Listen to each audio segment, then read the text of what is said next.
عمران خان نے کہا ہے کہ جس طرح چیزیں آج کل ہو رہی ہیں اس سے سب کو اگر کوئی شک تھا تو اب زیادہ واضح ہو جانا چاہیے کہ ان ساری جو ترمیم لائی جا رہی ہے، جو آرڈیننس لائے جا رہے ہیں، اس کا کیا مقصد ہے۔ سادہ سا اس کا مقصد ہے عمران خان کو جیل سے نہیں نکلنے دینا، ایک دوسرا عمران خان کی پارٹی کو ختم کرنا۔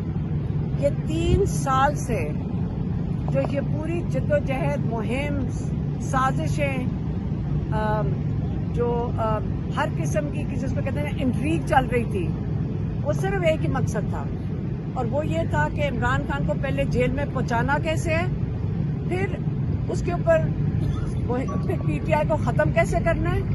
یہ تو 3 سال پہلے شروع ہو گیا تھا۔ اس کے بعد جب الیکشنز آئے، پھر انہوں نے سوچا کہ پارٹی کو کیسے ختم کرنا ہے، کہ پہلے ان کے اوپر لوگوں پر پہلے ظلم کیا گیا۔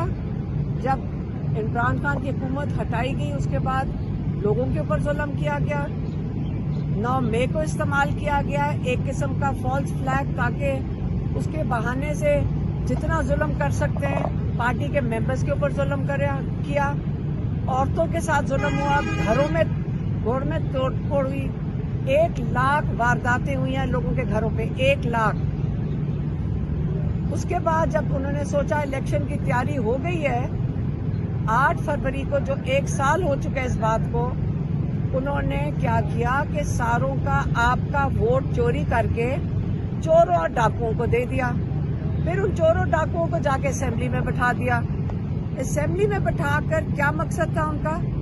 2/3 اکثریت کے ساتھ ایک ایسا امینڈمنٹ آتی ہے آپ کی آئین کے اندر جس کو کہتے ہیں 26ویں ترمیم۔ 26ویں ترمیم کا کیا مقصد تھا؟ ججز اپنی مرضی کے لا سکیں، کیونکہ ہماری جوڈیشری میں بہت اچھے لوگ اور قابل لوگ ججز بیٹھے ہوئے جو کہ انصاف دے سکتے ہیں، لیکن ہمیں ان کی ضرورت نہیں ہے۔ ہمیں ایسے ججز کی ضرورت ہے جو ان کا کہنا مانیں گے اسٹیبلشمنٹ کا، اور وہ آ کے وہ سزا دیں گے جو کہ یہ چاہتے ہیں، اور وہ کیا، عمران خان کو جیل میں رکھنے کی۔